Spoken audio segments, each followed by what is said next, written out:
Kembali berjumpa di channel saya. Nah, ini kalau teman-teman lihat saya ada di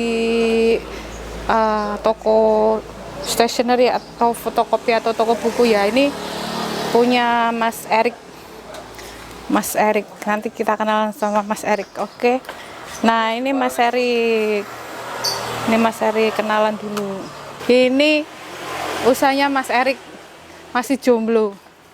Kalau yang mau daftar boleh nanti lewat saya di nomor WA saya, oke? Nih, dari nah,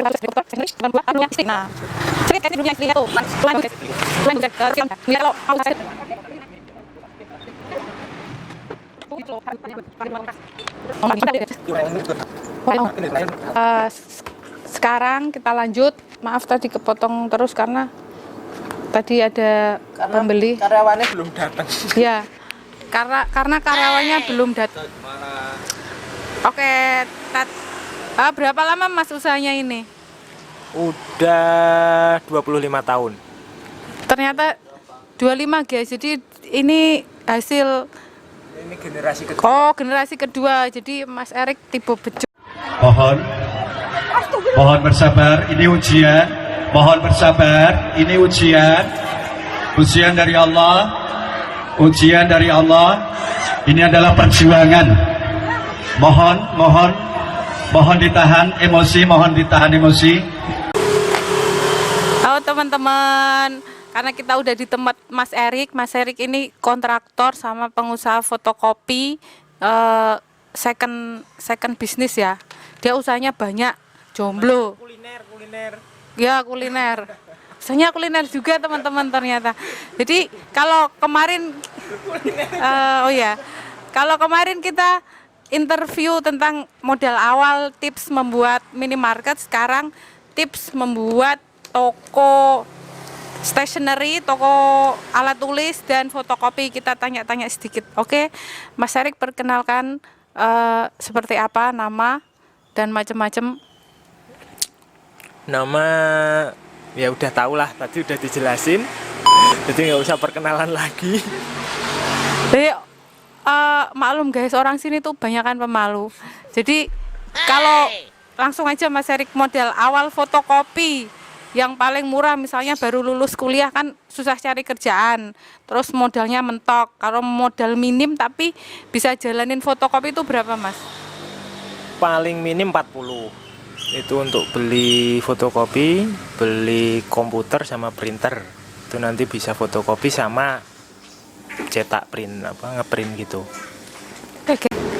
Lanjut tadi turnover karyawan, biasanya orang desa itu suka kerja di pabrik. Nah, kalau menurut Mas Erik di sini turnover karyawannya tinggi apa enggak? Di sini rendah. Pasti karena gajinya tinggi ya Mas? Ya kalau itu sih rahasia ya. Rahasia, tapi kalian bisa menilai pasti karyawannya sejahtera, jadi karyawannya betah di sini. Kemudian dulu kan ini kecil ya, terus bisa sebesar ini, itu dari perputaran modal dari toko itu, hasil toko itu sendiri apa nambah modal dari luar eksternal? Dari perputaran sendiri. Jadi dari kecil pelan-pelan sampai besar. No riba pokoknya lah. Nah, udah dengar ya guys, no riba. Jadi ini tidak ambil utang bank sama sekali dari perputaran toko ini sendiri. Kemudian boleh sebut merek, tips buat yang ingin buka merek yang bagus untuk usaha fotokopi itu apa yang komplit, misalnya ada scan-nya, ada laminating. Mesinnya banyak banget. Mesinnya itu banyak sekali. Jadi kalau untuk awal ya emang butuh modal. Jadi kalau nanggung-nanggung nanti kurang komplit, kurang memuaskan pelanggan. Nah, itu tips guys. Jadi walaupun modalnya minim, usahakan mesinnya komplit biar pelanggan itu puas. Jadi kalau nggak komplit, nggak puas, nanti orang nggak datang lagi atau gimana Mas menurut pengalaman?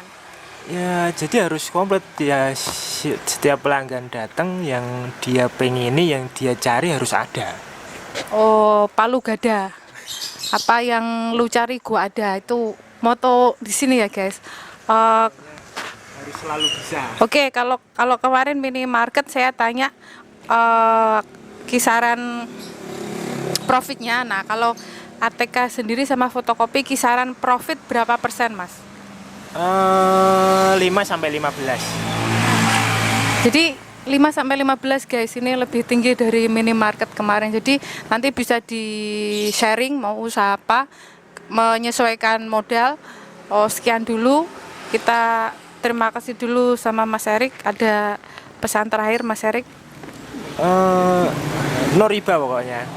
Nah guys, pesan Mas Erik, walaupun mau usaha no riba, oke? Itu pesan yang religius ya teman-teman. Oke, segitu dulu, sampai jumpa di vlog saya, sampai jumpa.